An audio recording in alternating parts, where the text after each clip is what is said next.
Guys finally നമുക്ക് നമ്മുടെ glacier M4 തിരിച്ചു കൊണ്ടുവന്നിരിക്കുകയാണ്. എല്ലാവരും പറഞ്ഞ പോലെ ക്ലാസിക് റേറ്റിലല്ല നമുക്ക് ഇത്തവണ തന്നേക്കുന്നത്, ഒരു പുതിയ ലക്കി സ്പിൻ ആയിട്ടാണ് കൊണ്ടുവന്നേക്കുന്നത്. എന്നാൽ അതൊരു സാധാ ലക്കി സ്പിൻ അല്ല, റെഗുലർ ആയിട്ടുള്ള ലക്കി കോയിൻ കൊടുത്ത് മേടിക്കാൻ പറ്റുന്ന സ്പിൻ അല്ല ഇതെന്ന് പറയുന്നത്. അപ്പോൾ KRലൊക്കെ കൊണ്ടുവന്ന പോലത്തെ ഒരു മോഡലിലാണ് നമുക്കും കൊണ്ടുവന്നേക്കുന്നത്. പക്ഷെ ഇവിടെ ഒരു വലിയൊരു ഹിറ്റ് ഡിഫറൻസ് ഉണ്ട്. കാരണം വെച്ച് കഴിഞ്ഞാൽ ഞാനിപ്പോൾ ആ കോയിൻ സെക്ഷൻ കാണിച്ചു തരാം. ഇവിടെ എത്ര ടോക്കൺ കൊടുത്താലാണ് നിങ്ങൾക്ക് ഈ ഒരു ഗ്ലേസർ കിട്ടുക എന്നുള്ളത്. ഇവിടെ നിങ്ങൾ ഗ്ലേസർ എടുക്കണമെന്നുണ്ടെങ്കിൽ നിങ്ങൾക്ക് ഏകദേശം ഒരു 700 ഫ്രോസൺ കോയിൻ കൊടുക്കേണ്ടതായിട്ട് വരും.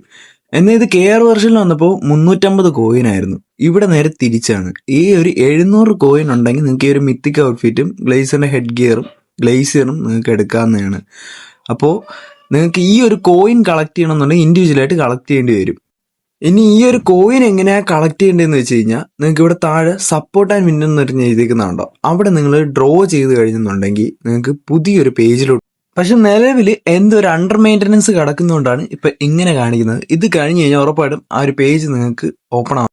ഏകദേശം ഇങ്ങനെ ഒരു ഔട്ട്ലൈൻ ആയിരിക്കും ഈ ഒരു പേജിന് വരുന്നത്. സംഭവം ഇത്രയേ ഉള്ളൂ. നമ്മുടെ ഇപ്പോഴാണ് കറന്റ്ലി നമ്മുടെ ചെന്നൈ സൂപ്പർ കിങ്സിന്റെയും പിന്നെ അതേപോലെ തന്നെ ഈ ക്രിക്കറ്റ് ലീഗുകൾ നടക്കുന്നുണ്ട്.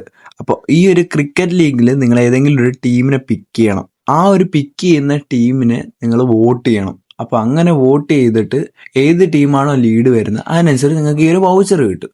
അപ്പോൾ ഈ ഒരു വൗച്ചർ വെച്ചിട്ടായിരിക്കണം നിങ്ങൾ ഇതാക്കുന്നത്. ഇനി ഇതിന് എക്സ്ട്രാ യൂസ് കൊടുത്തിട്ടാണോ വോട്ട് ചെയ്യേണ്ടത്, രജിസ്ട്രേഷൻ എങ്ങനെയാണോ, അങ്ങനെ അതിനെ പറ്റിയൊന്നും വലിയ പിടുത്തമില്ല.